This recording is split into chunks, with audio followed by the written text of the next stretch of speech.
नाशिक विधान परिषदेसाठी मतदारांची आज सहल निघणार आहे। कोणताही दगाफटका होणार नाही, नाशिकचे उपमहापौर विलास शिंदे यांची प्रतिक्रिया। बंडखोरीनंतर आता नाशिकच्या निवडणुकीत हॉटेल पॉलिटिक्स रंगणार। गिरीश महाजन सामंतांच्या मतदारांना फोनवरून सूचना। नाशिकमधील मतदार ठाण्याच्या दिशेने सहलीला जाणार। मनोमिलन झालेलं आहे। गीतेबंधू आणि दराडे यांच्यामध्ये कुठेतरी जी दरी होती किंवा जो वाद होता तो मिटलेला आहे।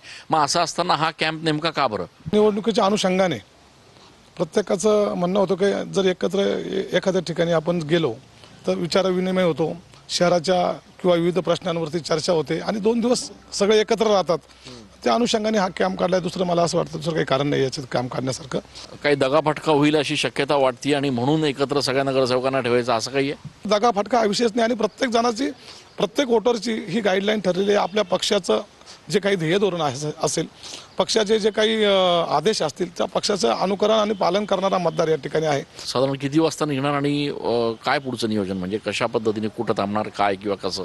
असं आहे, वरिष्ठ जसा आदेश देतील 2 वाजेची वेळ आम्ही त्या ठिकाणी सगळे एकत्र जमून आम्ही त्या ठिकाणून वरिष्ठ सांगतील त्या ठिकाणी आम्ही जाणार आहोत। कॅमेरा पर्सन नागनाथसह मी चंदन पूजा अधिकारी, TV9 मराठी।